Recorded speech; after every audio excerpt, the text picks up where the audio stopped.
Olá, minha gente, tudo bem com vocês? Espero que estejam super bem e prontos para mais uma leitura da Palavra do Senhor. Hoje estaremos lendo o capítulo 9 de Números. Já ia eu querendo fazer vocês voltarem à leitura lá de Neemias. Não que isso não seja uma bênção, mas já estamos no capítulo 9 do livro de Números. Então, deixa a tua Bíblia aí marcadinha, 9 de Números. Logo após estaremos lendo o capítulo 45 de Salmos, capítulo 7, tanto do livro de Cânticos quanto de Hebreus. Então, deixa marcadinho, fecha teus olhos e ora comigo. Pai amado, Deus maravilhoso, louvado, engrandecido seja o teu nome por esse dia, pela graça de podermos estarmos dedicando um tempo de qualidade ao Senhor, em aprender a tua palavra, em conversar contigo, em dependermos do Senhor quanto a compreendermos aquilo que o Senhor já falou por meio das tuas escrituras.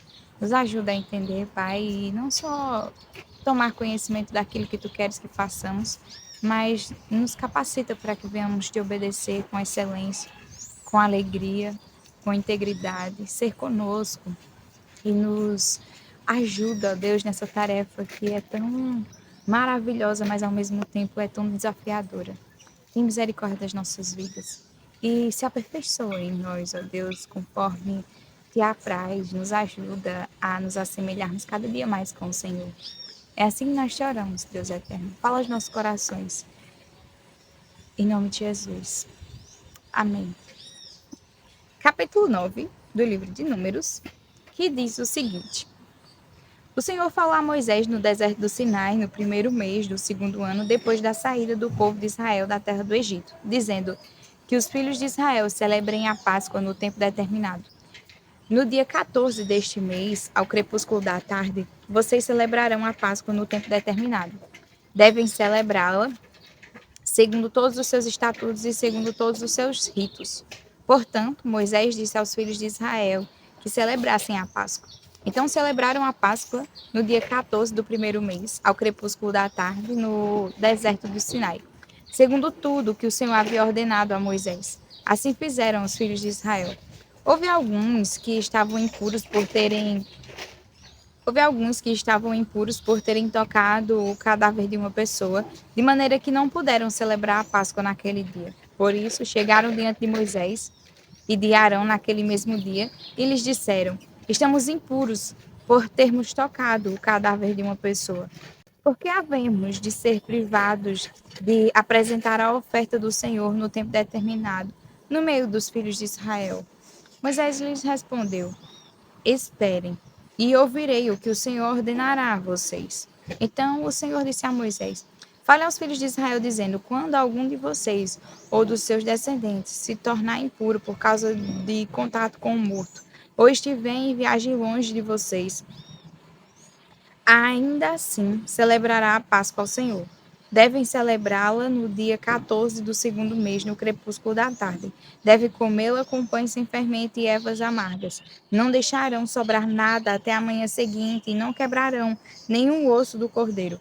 Farão tudo segundo todo o estatuto da Páscoa. Porém, se um homem estiver puro, não estiver em viagem e deixar de celebrar a Páscoa, esse será eliminado do seu povo, porque não apresentou a oferta do Senhor no tempo determinado. Tal homem levará sobre si o seu pecado. Se um estrangeiro habitar entre vocês e também quiser celebrar a Páscoa ao Senhor, deverá celebrá-la segundo o estatuto da Páscoa e segundo o seu rito. Vocês terão um só estatuto, tanto para o estrangeiro como para o natural da terra. No dia em que foi levantado o tabernáculo, a nuvem cobriu o tabernáculo, a saber, a tenda do testemunho. E à tarde estava sobre o tabernáculo uma aparência de fogo até a manhã seguinte. Assim acontecia sempre. A nuvem o cobria e de noite havia aparência de fogo. Quando a nuvem se erguia de sobre a tenda, os filhos de Israel se impunham em marcha. E no lugar onde a nuvem passava, aí os filhos de Israel acampavam, segundo o mandado do Senhor. Os filhos de Israel partiam e, segundo o mandado do Senhor, acampavam por todo o tempo em que a nuvem pairava sobre o tabernáculo. Permaneciam acampados. Quando a nuvem se detinha muitos dias sobre o tabernáculo, os filhos de Israel cumpriam a ordem do Senhor e não partiam. Às vezes, a nuvem ficava poucos dias sobre o tabernáculo. Então, segundo o mandado do Senhor, permaneciam e, segundo a ordem do Senhor, partiam. Às vezes, a nuvem ficava desde a tarde até a manhã seguinte. Quando pela manhã a nuvem se erguia, punham-se em marcha. Quer de dia, quer de noite, erguendo-se a nuvem, partiam. Se a nuvem se detinha sobre o tabernáculo por 2 dias, ou um mês, ou por mais tempo, enquanto parava sobre ele, os filhos de Israel permaneciam acampados e não se punham em marcha.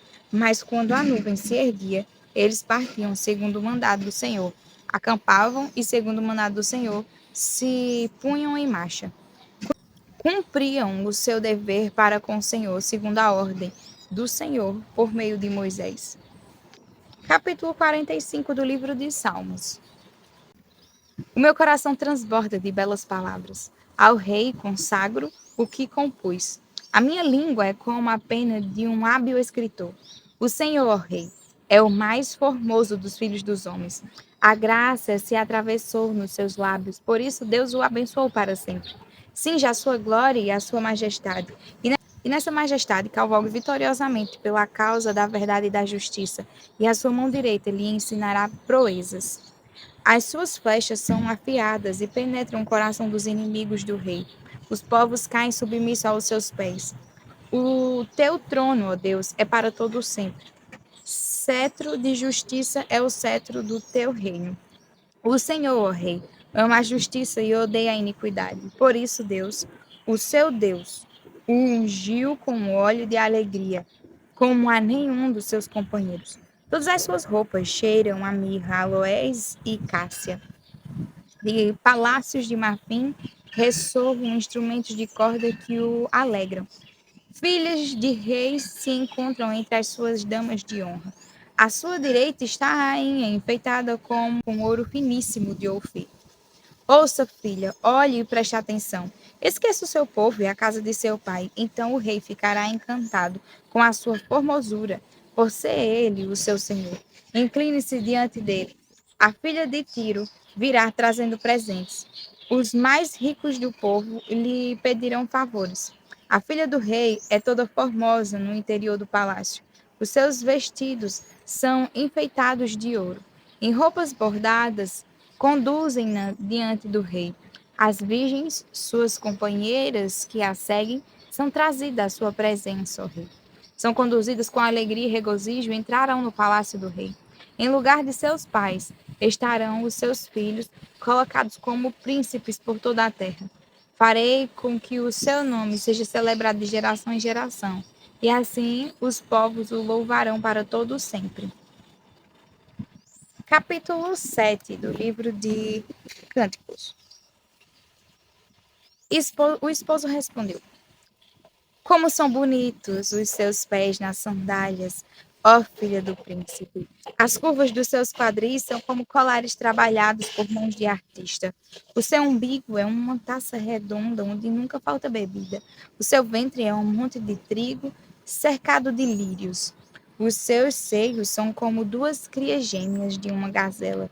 O seu pescoço é como uma torre de marfim. Seus olhos são como as piscinas de Esbom, junto ao portão de Bate-Rabim. O seu nariz é como a torre do Líbano, voltada para Damasco.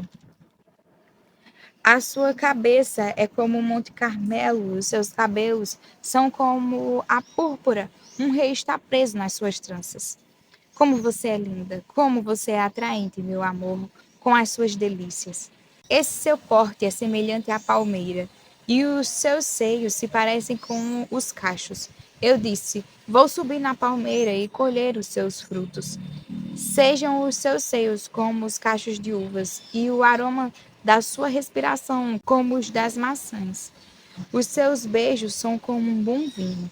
Esposa, vinho que se escoa suavemente para o meu amado, deslizando entre os meus lábios e dentes. Eu sou do meu amado e ele tem saudades de mim. Venha, meu amado, vamos para o campo, passeemos a noite. Venha, meu amado, vamos para o campo, passemos a noite nas aldeias. Vamos levantar cedo e olhar as parreiras para ver se já começaram a brotar. Se as flores estão se abrindo, se as romãzeiras já estão em flor, ali eu lhes darei o meu amor. As mandrágoras exalam seu perfume, e as nossas portas a todo tipo de frutos excelentes, frescos e secos, que reservei para você, meu amado. Capítulo 7 do livro de Hebreus, que diz o seguinte: Porque este Melquisedeque, rei de Jerusalém, sacerdote do Deus Altíssimo, foi ao encontro de Abraão quando este voltava da matança dos reis e o abençoou. Foi para ele que Abraão separou o dízimo de tudo. Primeiramente, o nome dele significa Rei da Justiça. Depois também é Rei de Salém, ou seja, Rei da Paz. Sem pai, sem mãe, sem genealogia, ele não teve princípio de dias nem fim da existência. Mas, feito semelhante ao Filho de Deus, permanece sacerdote para sempre. Vejam como era grande esse a quem Abraão, o patriarca, pagou o dízimo tirando dos melhores despojos. Ora, os que dentre os filhos de Levi recebem o sacerdócio têm ordem de acordo com a lei, de recolher os dízimos do povo, ou seja, dos seus irmãos, embora estes sejam descendentes de Abraão. Entretanto, aquele cuja genealogia não se inclui entre os filhos de Levi, recebeu dízimos de Abraão e abençoou aquele que havia recebido as promessas. Evidentemente, não há dúvida de que o inferior é abençoado pelo superior. Aliás, aqui os que recebem dízimo são homens mortais. Porém, ali o dízimo foi recebido por aquele que tem se testificado que vive. E por assim dizer, também Levi, que recebe dízimo, pagou-os na pessoa de Abraão. Porque Levi, por assim dizer, já estava no corpo de seu pai Abraão quando Melquisedeque foi ao encontro deste. Portanto, se a perfeição fosse possível por meio do sacerdócio levítico, pois foi com base nele que o povo recebeu a lei, que necessidade haveria ainda de que se levantasse outro sacerdote segundo a ordem de Melquisedeque e não segundo a ordem de Arão? Pois quando se muda o sacerdócio, necessariamente muda também a lei. Porque aquele de quem são ditas estas coisas pertence a outra tribo, da qual ninguém prestou serviço diante do altar. Pois é evidente que nosso Senhor procedeu de Judá, tribo a qual Moisés nunca falou nada a respeito de sacerdócio. E isto é ainda muito mais evidente quando, à semelhança de Melquisedeque, surge outro sacerdote, constituído não conforme a lei de mandamento carnal, mas segundo o poder da vida, que não tem fim, porque dele se testifica: você é sacerdote para sempre, segundo a ordem de Melquisedeque. Portanto, por um lado, se revoga a ordenança anterior por causa da sua fraqueza e inutilidade, pois a lei nunca aperfeiçoou coisa alguma. E, por outro lado, se introduz esperança superior pela qual nos chegamos a Deus. Pois a lei nunca aperfeiçoou coisa alguma. E, por outro lado, se introduz esperança superior pela qual nos achegamos a Deus. E isto não se deu sem juramento, porque os outros são feitos sacerdotes sem juramento, mas este foi feito sacerdote com juramento por aquele que lhe disse: o Senhor jurou e não se arrependerá. Você é sacerdote para sempre. Por isso mesmo, Jesus se tornou fiador de superior aliança. Ora, os outros são feitos sacerdotes em maior número, porque a morte os impede de continuar. Jesus, no entanto, porque continua para sempre, tem o seu sacerdócio imutável. Por isso também pode salvar totalmente os que por ele se aproximam de Deus, vivendo sempre para interceder por eles. Porque nos convinha um sumo sacerdote como este, santo, inculpável, sem mácula, separado dos pecadores e exaltado acima dos céus, que não tem necessidade, como os outros sumos sacerdotes, de oferecer sacrifícios todos os dias, primeiro pelos seus próprios pecados, depois pelo pecado dos do povo. Porque fez isso uma vez por todas, quando a si mesmo ofereceu. Porque a lei constitui homens sujeitos à fraqueza, como sumos sacerdotes. mas a palavra do juramento, que foi posterior à lei, constitui o Filho perfeito para sempre. Amém. Até amanhã para a leitura de mais uma porção das Escrituras. Fica com Deus.